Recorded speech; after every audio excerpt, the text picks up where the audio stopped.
How companies set salaries, the 5-step compensation process. Welcome back.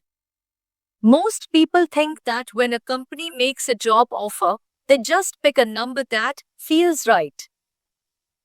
Ever wonder why two people with the same title get paid differently? Or how a company decides on a 3% versus a 5% raise?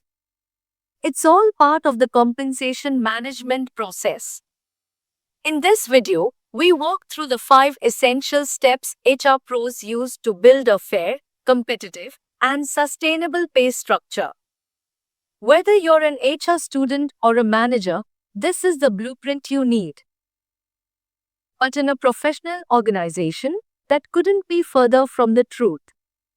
If you guess on pay, you either go broke or lose your best people to the guy next door.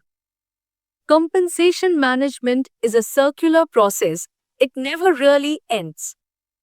Today, I'm breaking down the 5-step cycle that turns business goals into a fair paycheck. Step 1. Job analysis and evaluation. Before you can pay for a role, you have to understand what the role actually does. First, we do a job analysis to gather the facts. Then comes job evaluation. This is where we rank jobs internally to determine their relative worth. We look at factors like required effort, responsibility, and working conditions. The goal here is internal equity. We want to make sure the lead engineer is paid fairly compared to the junior engineer and the marketing manager. Step 2. External market analysis. Now that we know what the job is worth inside the company, we have to look outside. This is step 2, market pricing. HR teams participate in salary surveys to see what competitors, like Google, Amazon, or the local startup, are paying for the same role. This ensures external equity. If the market pays $$100K and you're offering $$80K, your internal equity won't matter because you'll have no one in the seats. Step 3. Creating pay structures and grades. Now we merge step 1 and step 2. We group similar jobs into pay grades. Each grade has a pay range, usually with a minimum, a midpoint, and a maximum. The midpoint is generally the market rate. The minimum is for new hires or those still learning. The maximum is for high performers who have mastered the role. This structure gives managers a budget box to play in, ensuring pay stays consistent across the whole company.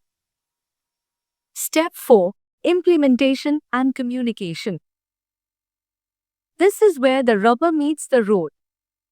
Step 4 is about administration.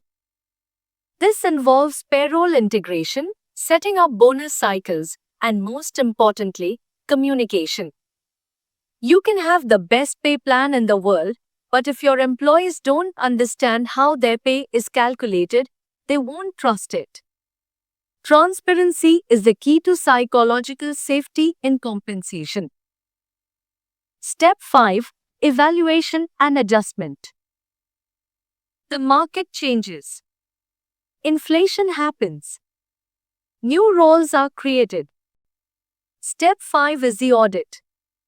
At least once a year, HR must review the entire system.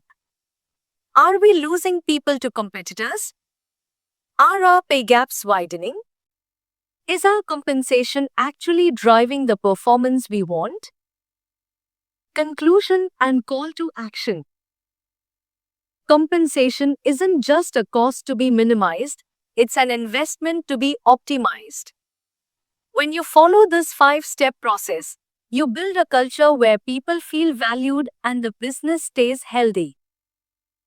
I've linked a job evaluation point factor template in the description below to help you practice ranking roles.